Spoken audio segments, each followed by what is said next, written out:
An ordinary walk in the park turns into a life-changing moment for a millionaire and his daughter when a poor girl shouts, "She's my twin sister."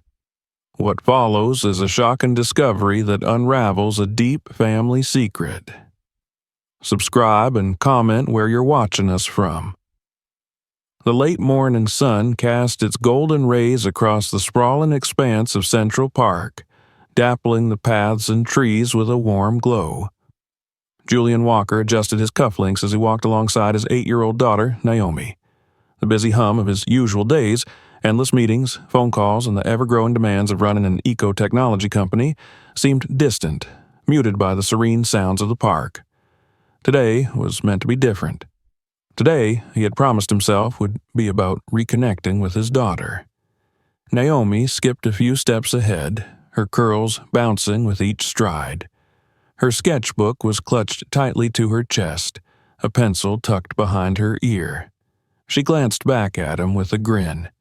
"Dad, can we stop by the pond? I want to draw the ducks," she said, her voice carrying the unmistakable excitement of a child ready to explore. Julian nodded, his heart swelling with guilt and affection. "Of course, sweetheart. Whatever you'd like today." It had been too long since he'd seen that carefree smile. The past few months had been a whirlwind of work and obligations, leaving little time for moments like these.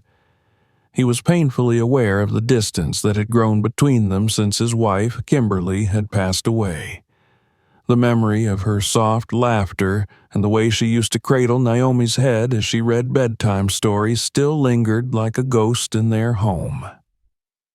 They reached the pond, and Naomi settled onto a bench, flipping open her sketchbook. Julian stood nearby, his eyes drifting to the families scattered across the park. Parents laughed with their children, throwing frisbees or sharing ice cream cones. It was a simple joy, one he often felt he was failing to provide. "Excuse me," came a soft voice breaking Julian's reverie. He turned to see a young girl standing a few feet away. She was about Naomi's age, with deep brown eyes and dark skin that gleamed in the sunlight. Her hair was tied back in a neat ponytail, though a few curls had escaped to frame her face. She wore a plain, slightly oversized jacket and sneakers that had seen better days. There was something strikingly familiar about her, though Julian couldn't place it. The girl's gaze wasn't on him, however. It was fixed on Naomi. "Hi," she said, her voice trembling slightly. "What's your name?" Naomi looked up from her sketchpad, her pencil hovering mid-air. "Naomi," she replied cautiously. "Why?" The girl took a hesitant step closer, her eyes wide with wonder. "Naomi," she repeated softly, as if testing the name on her tongue. "I knew it. I knew I'd find you." Julian frowned, stepping protectively closer to his daughter. "Is something wrong?" he asked the girl, his tone polite but firm. The girl's gaze flicked to him briefly before returning to Naomi. "She looks just like me," she said, her voice gaining confidence. "We're the same." Naomi tilted her head, studying the girl more closely. Her eyes narrowed slightly in curiosity. "You think we look alike?" she asked. "Yes," the girl replied earnestly. "You're my sister, my twin sister." The words hung in the air, heavy and disorienting. Julian froze, his mind scrambling to process what he'd just heard. "That's impossible," he said firmly. "Naomi doesn't have a twin." The girl's expression turned desperate. "But she does. I've been looking for her. For you." She pointed at Naomi. "I've always known I had a sister, even if no one believed me. I saw you once, in a picture in the newspaper, with him." She gestured toward Julian. Naomi looked up at her father, confusion clouding her face. "Dad?" she asked. "What's she talking about?" Julian shook his head, his pulse quickening. "There's been a mistake," he said, directing his words at the girl. You must be confusing Naomi with someone else."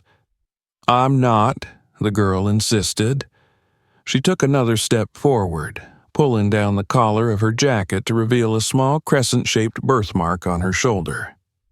"I have this," she said, her voice trembling with emotion. "Do you?" Naomi blinked, her hands slowly lowering her pencil. She reached up, tugging the neckline of her dress to one side. Julian's stomach dropped. There, on Naomi's shoulder, was the exact same birthmark, in the exact same shape and position. The world seemed to tilt beneath him. "This is a coincidence," he said, his voice faltering. "It doesn't mean anything." "It means everything," the girl said. Her determination seemed unshakable. "My name is Layla. I was in St. Catherine's orphanage before I got adopted. They told me I didn't have any family, but I knew they were lying." Julian felt a wave of nausea rise in his chest. St. Catherine's. He knew the name. It was the same orphanage that Kimberly had once donated to, the same one they'd visited during a holiday charity drive years ago. Could this really be happening? Could this girl be telling the truth? "I think we should go," Julian said finally, his voice tight. He reached for Naomi's hand, but she didn't move. Her eyes were locked on Layla's. "Wait," Naomi said softly. She turned to her father, her expression a mix of hope and fear. "What if she's right?" Julian knelt in front of her, lowering his voice. "Naomi, we don't know this girl. She could be mistaken." "But the birthmark," Naomi whispered, "is just like mine. How could that happen by accident?" Layla took another step closer, her eyes glistening with unshed tears. "I've been waiting for this my whole life," she said. "Please, don't walk away." Julian hesitated, torn between his protective instincts and the nagging doubt growing in the back of his mind. He glanced at Layla again, really looking at her this time. The way she stood, the slight tilt of her head, even the shape of her smile, it was eerily similar to Naomi's. He sighed heavily, running a hand through his hair. "I'll look into it," he said finally, his voice laced with reluctance, "but I'm not promising anything." Naomi looked at him, a spark of hope lighting her face. Layla smiled for the first time, relief washing over her features. "Thank you," Layla said, her voice barely above a whisper. Julian nodded stiffly, taking Naomi's hand. As they walked away, he couldn't help but glance back. Layla stood where they had left her, watching them go with an expression that seemed far too old for her young face. The image stayed with him long after they left the park, lingering in his thoughts like a shadow he couldn't shake. Something was wrong. And for the first time in years, Julian felt the unsettling pull of a truth he wasn't sure he wanted to uncover. The walk back from Central Park had been silent, with Naomi clutching her sketchbook tightly to her chest and Julian lost in thought. The girl's words echoed in his mind, pulling at threads of memory he'd long buried. By the time they reached their apartment, his mind was a storm of unanswered questions. That night, after Naomi had gone to bed, Julian sat in his office surrounded by paperwork that suddenly felt meaningless. His thoughts kept returning to Layla, her face, her determination, and, most of all, that birthmark. He reached for the small lockbox in the bottom drawer of his desk where he kept Kimberly's personal files. Inside were medical records, ultrasound images, and photographs from the day Naomi was born. He laid the items out carefully, studying each one. Everything seemed normal, at least on the surface, but the further he delved, the more the lingering questions gnawed at him. The day Kimberly gave birth, there had been complications. She'd been sedated, and the doctors had assured him everything was fine. He hadn't thought to question them at the time. He'd been too overwhelmed with relief that both mother and baby had survived. But now, in the quiet of his office, the gaps in the story felt glaring. The next morning, Julian dropped Naomi off at school and drove straight to a private investigator's office. Mark Davis, a man with a reputation for handling difficult and delicate cases, greeted him with a firm handshake. "I need you to look into something," Julian began, sliding a folder across the desk. "It's about my daughter, or potentially another child." Mark raised an eyebrow but said nothing, flipping through the contents of the folder. As Julian explained the encounter in the park, Mark's expression shifted from curiosity to seriousness. "You're saying this girl could be your daughter's twin?" Mark asked. "I don't know," Julian admitted, "but there are too many coincidences to ignore. The birthmark, the orphanage, something doesn't add up." Mark leaned back in his chair, tapping a pen against the desk. "All right.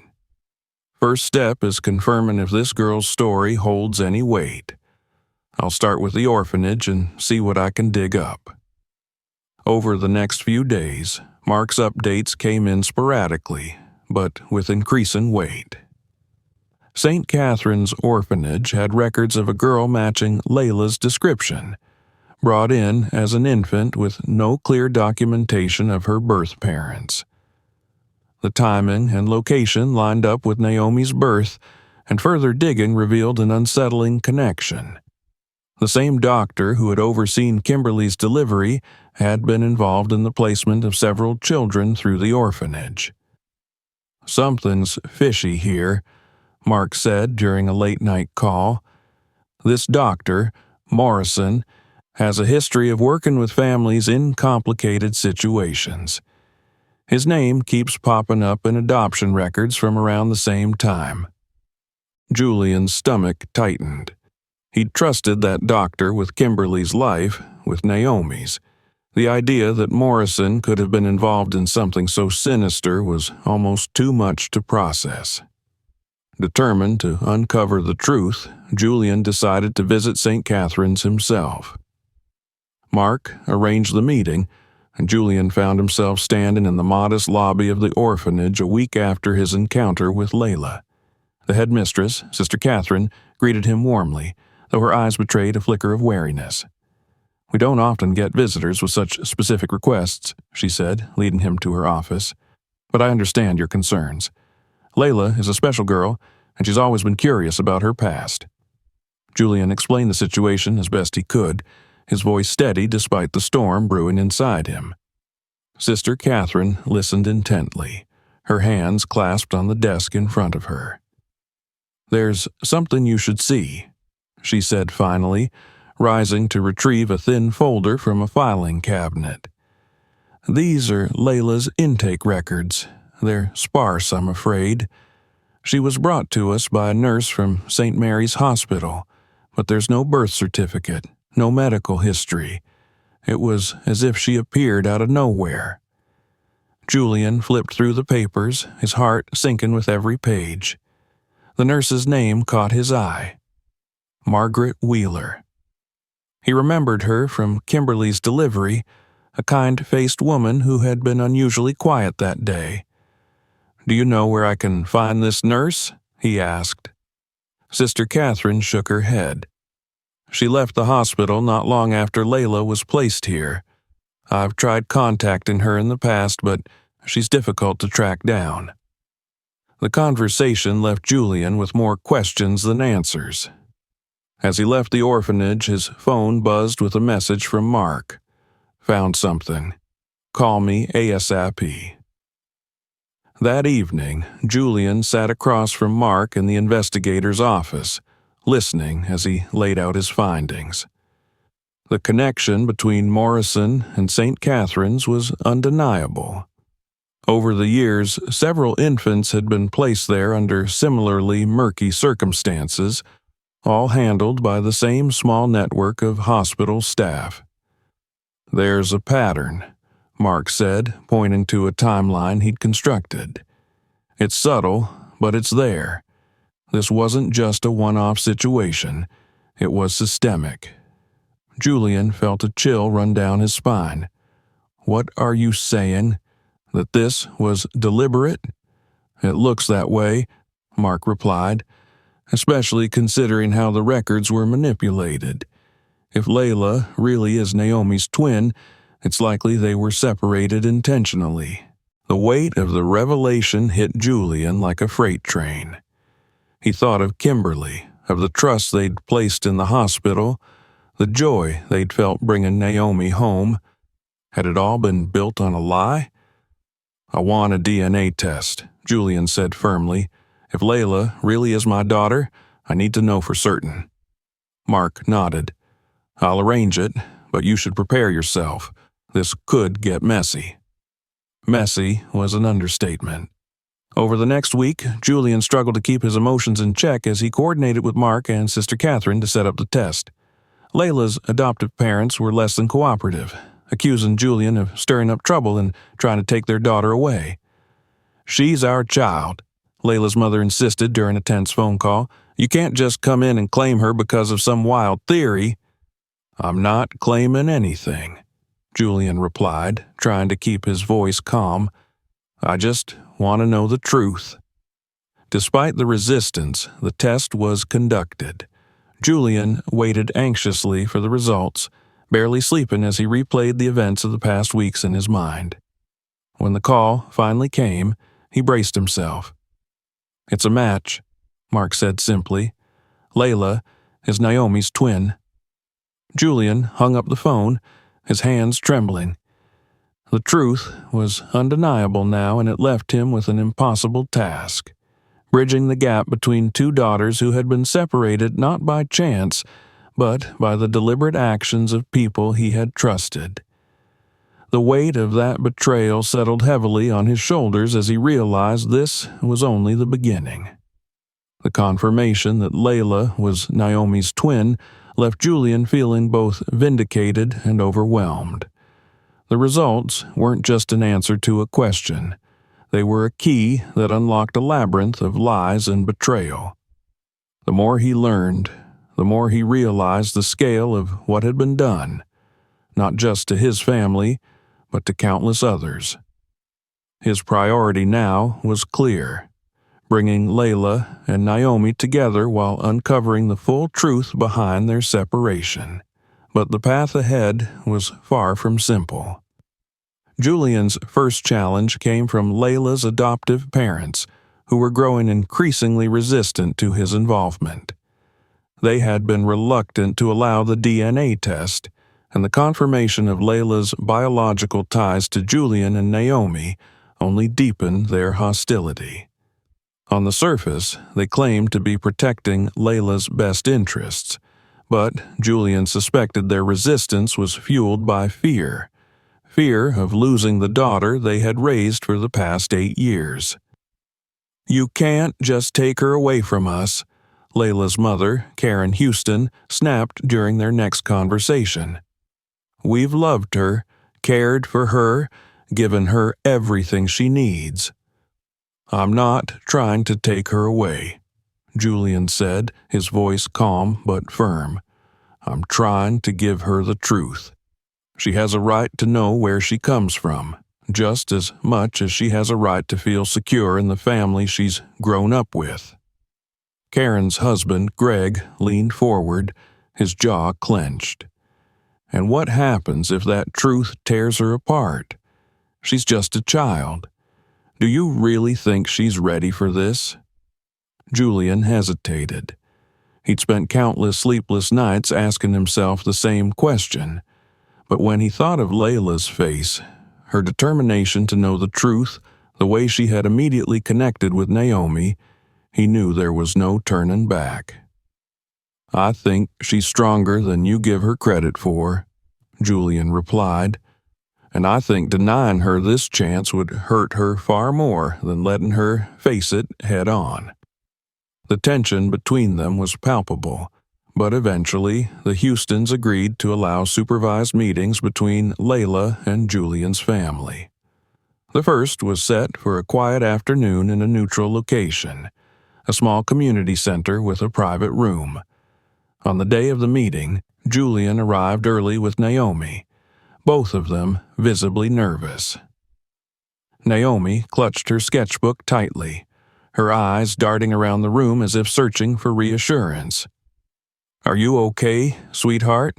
Julian asked, kneeling beside her. "I don't know," Naomi admitted.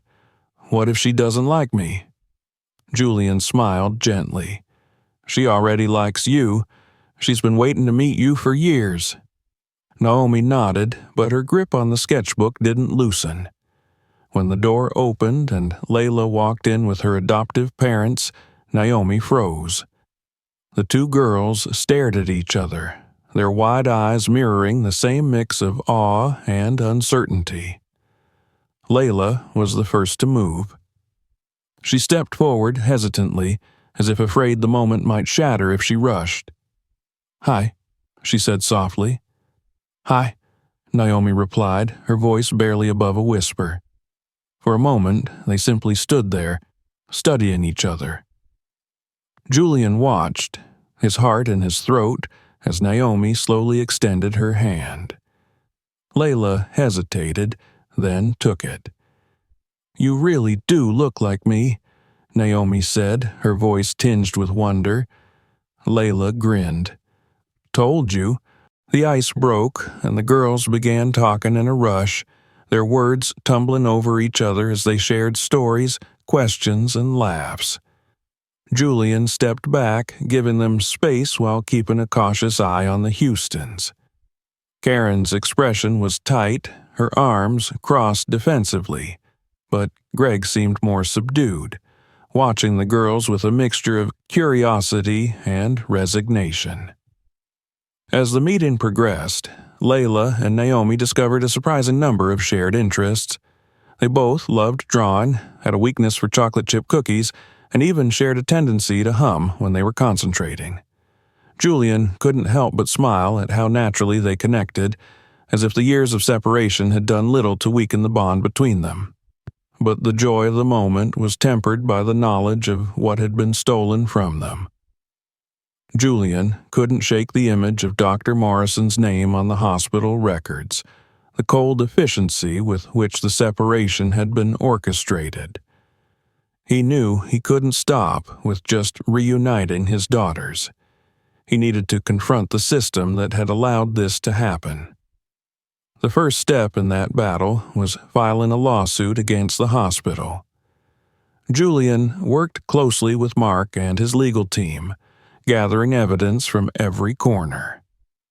Margaret Wheeler's testimony became a cornerstone of the case, her detailed records exposing a pattern of deliberate manipulation and deceit. The media quickly picked up the story, turning it into a national headline: "Billionaire Father Sues Hospital Over Alleged Twin Separation Scheme." The increased attention brought both support and scrutiny. Families across the country began coming forward with similar stories, some hopeful, others angry and desperate for answers. At the same time, Julian faced backlash from the hospital and its allies, who painted him as a wealthy man using his resources to stir up unfounded accusations. "This isn't just about me," Julian said during a press conference. "It's about the families who've been torn apart by greed and negligence. It's about my daughters who were denied the chance to grow up together. And it's about ensuring this never happens to anyone else." The pressure began to mount, both legally and personally. Naomi struggled with the sudden attention, often retreating to her room with her sketchbook. Layla, meanwhile, found herself caught between two worlds, her biological family and the only parents she'd ever known. The Houstons, despite their initial resistance, began to soften, recognizing that Julian wasn't the enemy they'd imagined. "I don't want to replace you," Julian told them during one tense meeting. I just want to be part of her life. We all love her. That's what matters. Karen wiped her eyes, nodding reluctantly. She's lucky to have so many people who care about her, she said quietly.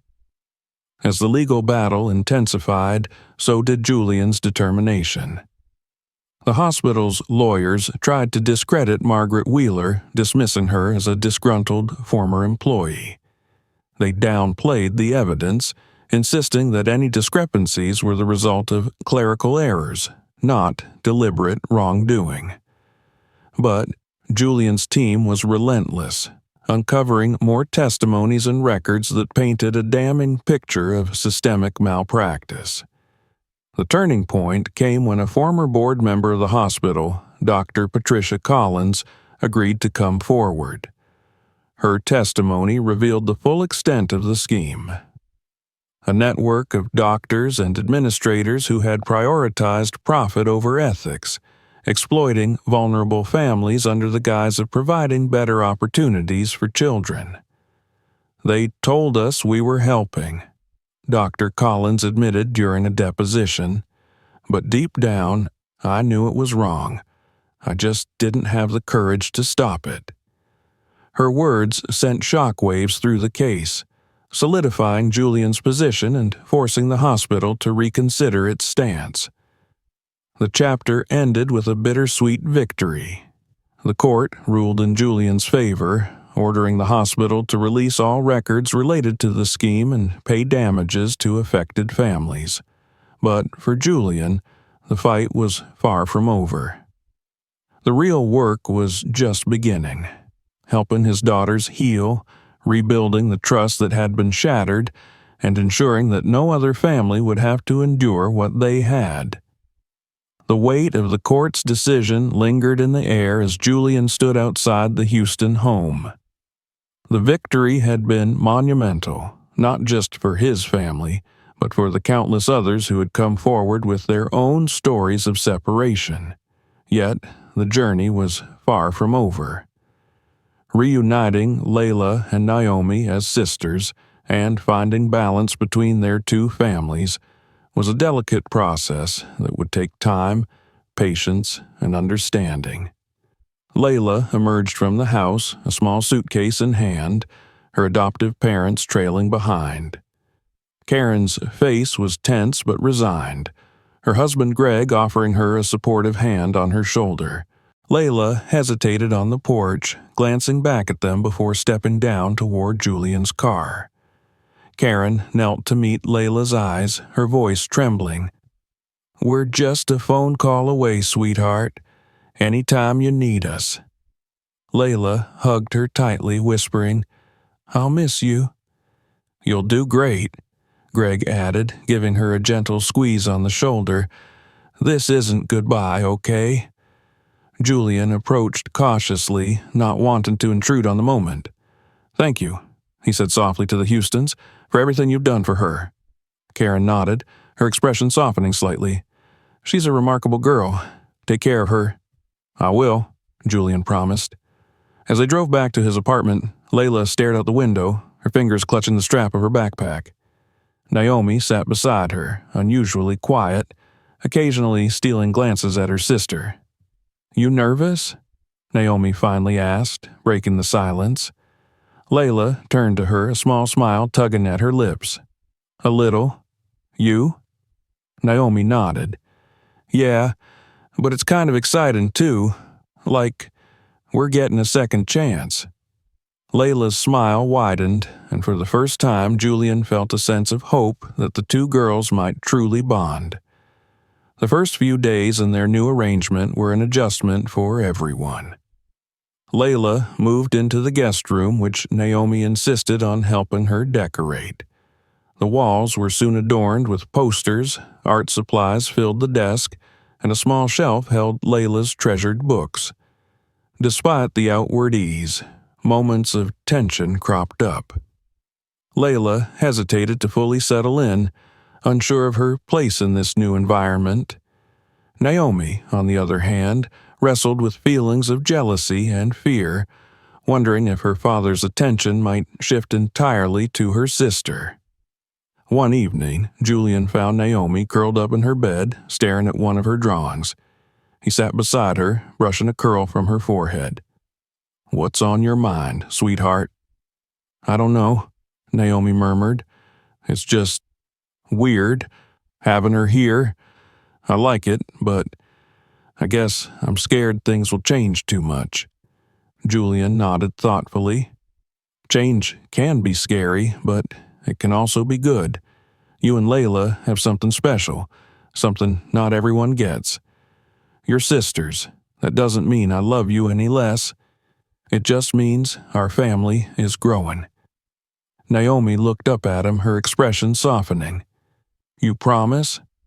"I promise," Julian said, kissing her forehead. Layla, too, had her moments of doubt. One afternoon, she sat at the dining room table with Julian, her hands fidgeting as she looked at the photos of Kimberly he'd shared with her. "She looks so kind," Layla said softly. "Do you think she would have liked me?" Julian's throat tightened. "She would have loved you, Layla. She dreamed about the day when you and Naomi could meet.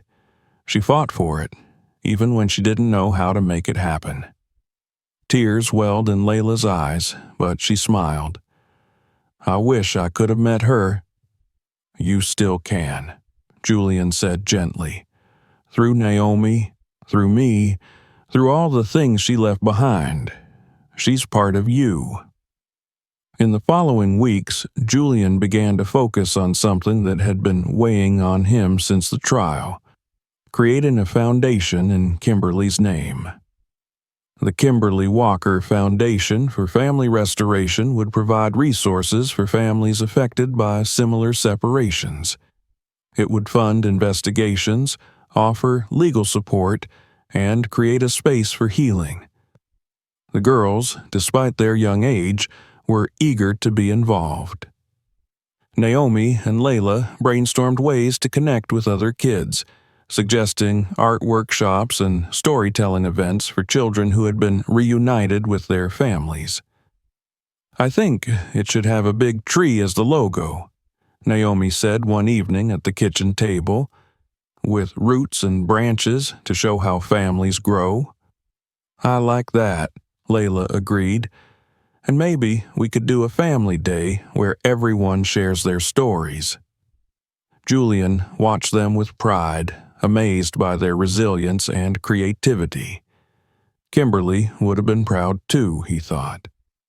Their first major event came when the foundation hosted a press conference to announce its mission. Layla and Naomi stood side by side, speaking to reporters about their journey. "I spent years wondering why I felt like something was missing," Layla said, her voice steady despite the cameras. "Now I know it's because I wasn't whole without my sister." Naomi smiled, taking Layla's hand. "And now that we found each other, we want to help other families find what they're missing too." The audience erupted into applause, and Julian felt a surge of hope that their story would inspire others. Months passed, and the Walker household began to feel more settled. Layla and Naomi developed a rhythm, their bond growing stronger with each passing day. They still had their squabbles over shared toys, whose turn it was to set the table, but they always found their way back to each other. One evening, Julian found them in the living room, sprawled on the floor with a pile of papers between them.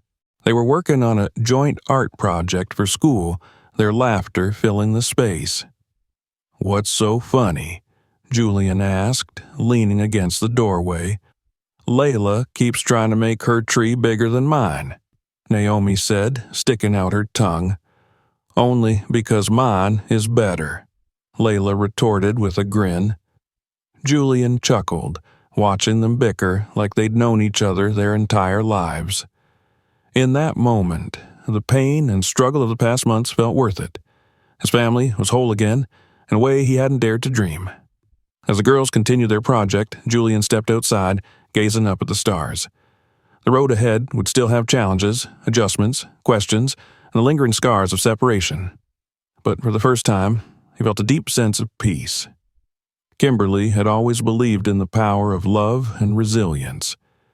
Looking back at his daughters, laughing and working together, Julian knew that belief had been right all along.